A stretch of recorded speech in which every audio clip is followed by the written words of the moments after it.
My name is Matt Morrow. I'm the Executive Artistic Director of Diversionary Theater and the co-director of The Mystery of IRMA VEP. I'm Allison Spratt Pearce, and I have the pleasure of co-directing The Mystery of IRMA VEP with Matt Morrow. I love The Mystery of IRMA VEP. Charles Ludlam has been a theatrical hero and an inspiration to me my entire theatrical career. This season, our theme is family. And so every show explores family dynamics. And The Mystery of IRMA VEP is not only about family and lineage and heritage. Charles Ludlam is our queer forefather of queer theater. And so we're launching the season with The Mystery of IRMA VEP to celebrate the fact that Charles Ludlam is the sort of forefather of queer theater. I also think that we really need to laugh right now. We really need to celebrate the power of live theater. And I think that The Mystery of IRMA VEP does that in a very fun, very campy, very queer way that we can all celebrate with. I didn't know anything about it. I had never heard of this show, and Matt said, "We have this show, I think it's really right for you." And I said, "Why?" He said, "Just read it." And I read it and I said, "Oh, I get it. It's just this absurd show, but has this amazing, dense material to it. There's so much physicality. It's a two-person show, and all of them, the two of them, have to play two to three roles each. And that camp style, this sense of humor, the darkness meets the just absurdity and ridiculousness is something I just absolutely love, and I love the style of theater, and it was a nice match." Our production of The Mystery of IRMA VEP is inherently different because it's being produced in a queer theater with a queer mission, and the love and the integrity and the respect that we're bringing to the work, I think, is a little different. You know, I don't know if I can put my finger on it directly, but Charles Ludlam is the forefather of queer theater, and so there is an inherent deep connection that we all have to this work. And so I think that we're bringing that into the work itself, and you'll be able to feel that when you're in the audience. You'll be able to feel the power of that love and reverence as you're hopefully bowling over with laughter and falling into the aisle of laughter. But yeah, just the context of the production being done in a queer theater is really powerful. And connecting that to Charles wrote this during the AIDS crisis, because he wanted to entertain. He wanted people to leave that world for a minute, come into the theater, enjoy, escape, be entertained. And here we are, not too long after, coming out of a pandemic, and everyone wants to come into a theater, enjoy, just laugh, forget about anything, leave your troubles behind, as they say, and just enjoy this piece. And I also want to piggyback on what Matt was saying.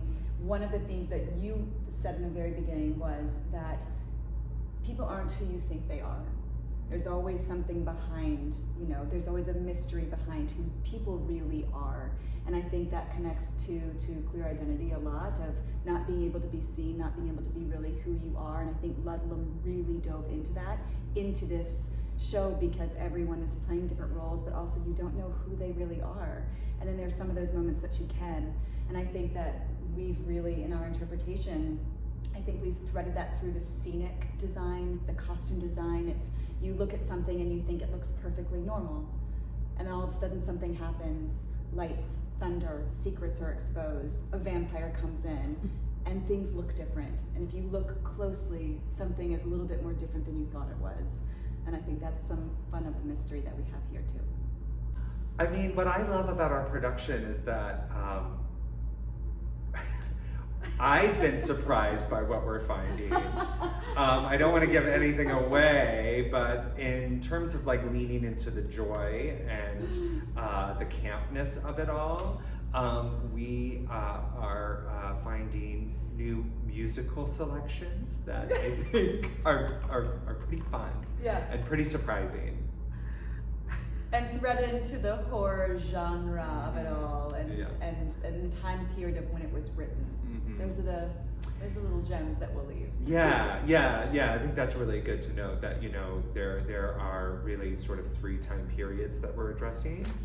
There is the sort of like, early 1900s when the show is set, and then we're also addressing when the show was actually written in the mid 80s and right now.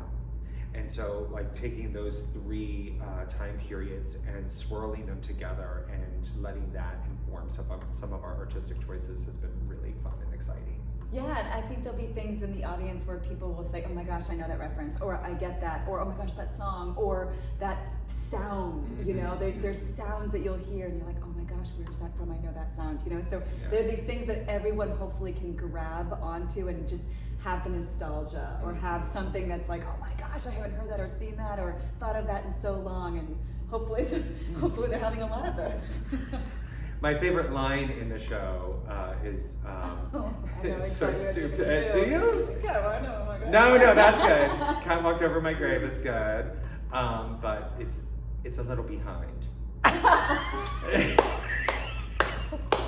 It's so dumb. It's just so stupid that I can't help but giggle. That's my funny bone. It's a little behind. You'll get it when you see it. You will. Oh my God. Yeah, I think one of my favorite lines is she's an actress. Lady Enid is an actress, and she's retired, and she's saying, I'm on an eternal diet on the stage, And it's like, oh God, it's still the case in 2022. Nothing's changed since the Victorian ages. But again, the time it was written is, again, his writing transcends time and space, which is the beauty of not just the theme of our show, but also the beauty of how it's invented, and how it's been created, and how it's the collaboration of everyone in this room has just been so electric and so fun and so inventive, and we just can't wait to share it. Yeah.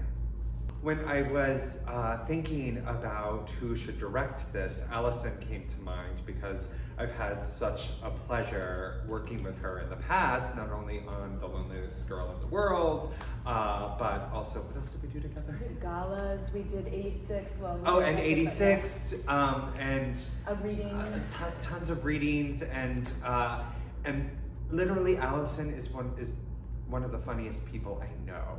She makes me laugh so consistently, and just her ability with physicality and with language, and both of those are really important ingredients to the mystery of Irma Vep, this sort of sense of heightened language and physicality. So I'm really grateful that she decided to do it with me. And I'm lucky because Matt has brought so much of the experience and knowledge of the show.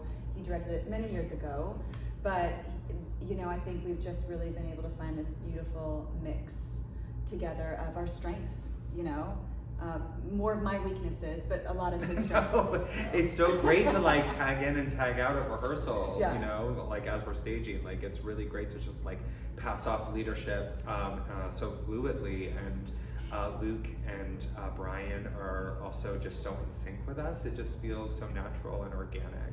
So yeah. We're really lucky to be in a collaborative world. It's literally a world that we have to make sense of things that don't make sense. And the beauty of this show is the absurdity and how it all ties in, makes sense together, or doesn't make sense, and we have to make sense of it.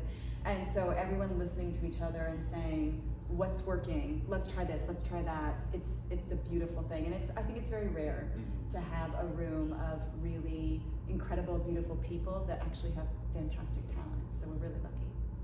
Yeah, we're constantly laughing. I mean, it's just my face hurts at the end of rehearsal because we're just laughing and smiling so much. And there's just so much fearlessness in the room with Brian and Luke, who are really game to try anything at all. And they just have thrown themselves so completely into it. It's really a joy. It's an improv exercise for them every day. I mean, their answer always is, yes, let's try it. Yes, and. So we've been lucky to have that in our room, because otherwise, a lot of times, this would be a lot harder. This process would be so much harder. And it is just the two of them the whole time. That's it. And it is nonstop, and they never leave the stage except for quick changes, which this show is about, the art of the quick change. Yeah. So it is a constant meter for them that never stops. And so for them to just tune into it and just be present and just dive in and commit is pretty amazing suit for them. And they're just just living their best lives, I'm sure. Yeah. Co-directing, I've never done it before, and you know, like I think that Allison and I have such a rich artistic collaborative history that's just made for a really good foundation, and there's just inherent artistic trust and also a deep friendship that I think really helps inform everything. So it's been really sort of effortless and easy, and we haven't overthought it too much. We're sort of right there and in sync with each other. I don't know, what do you think? No, I think what you said is that foundation of trust and respect, it has to be there, and I think also allowing allowing people freedom, and I think both of us have trusted that freedom with whatever choices we've made, and if it hasn't, you know, I think we also have to put a little bit of our egos aside, and I think it's a really great lesson, because so much of life is like, I'm right, and I'm leading this, and when you're co-directing, you have to listen, and you have to be there, and you have to bend, and you have to, and it's been really valuable lessons for me, and I think Matt too, so, and I think also too, I think you get stuck in the ways that you think are right, and so sometimes someone comes in and says, what about this? And you're like, oh my God, yes, that's so much better, you know, and then just having another eye, another mind, another vision that still is in line with where we're going. I think it's amazing, and I do not take it for granted, because I know that's very rare, because I would not co-direct with most people. So I think we just got really lucky. Yeah. I also, just to add to that, you know, I got into the theater because I'm a people person. Like, I love community. I love being around other people and collaborating and connecting. And as a director, you're sort of inherently alone. Like, you know, there's always like more than one designer. In most shows, there's more than one actor. So there's inherent community for other artists. In the theater, as a director, you're usually alone, and it's kind of lonely, you know, honestly. And so it's a lot on your shoulders. It's a lot of pressure, and to have a collaborator and a peer that you're really just sort of eye to eye with and sitting next to and get to go on this artistic journey with is it just makes it more joyful to me. Yeah. And it makes it more pleasurable, and it makes it, frankly, easier. So, and you can enjoy the process a little bit more, because you're not stressed with, I mean, both of us have other jobs, so this is what we do at night to enjoy what we love so much. And Matt always said it in the very beginning of the process, is this is a piece that reminds us what we love about theater and about art and about making art. So the fact that we can enjoy it because we're sharing the responsibility makes it that much more fruitful, you know. It's lucky. Yeah. I had the opportunity to direct this show once before, and it was actually right before I came to Diversionary. It was the last show that I directed on the East Coast before I moved to San Diego. And with that production, it was in a huge opera house, so it was very big and very grand, and the scale was much larger than Diversionary. So it was really great to have the challenge to reimagine the show and really scale it down and really make it more intimate. And I think when I did it the first time, I brought a real reverence to the material, and it stemming from my passion and love for Charles Ludlam and his work. And I've always said that his work is sort of a parmage, half parody, half homage, and of, you know, different source materials. And I think in the previous production, I really focused more on the homage. And so it was very sort of like grounded and a little more serious. In this production, as he looks to me, we are sort of going off the rails a little bit, not off the rails, but we're really leaning into the joy and the camp and the fun of it and the theatricality of it, and the sort of like bigness of the joy of performing live theater, and that's sort of like informing everything. It's sort of like a fun cartoon that is based in something real and sincere. Yeah. And I think too, the themes that we've kind of been circulating around, Ludlam always says that this show was about love transcending time and space, and so that's where I think it's grounded, right? And I think the absurdity of it is that it's just crazy. There are vampires. There are werewolves. Are we allowed to say that? Yeah, sure. Okay. Yeah. There are vampires. There are werewolves. There's, you know, characters that are coming in and out and flying, and people with masks, and, you know, there's just this crazy world that he's lifted from all these inspirational horror films, Hitchcock's, Ibsen plays, Shakespeare, all of this things pulled from has just made the magnitude of this show just like really lift off the page and just entertain.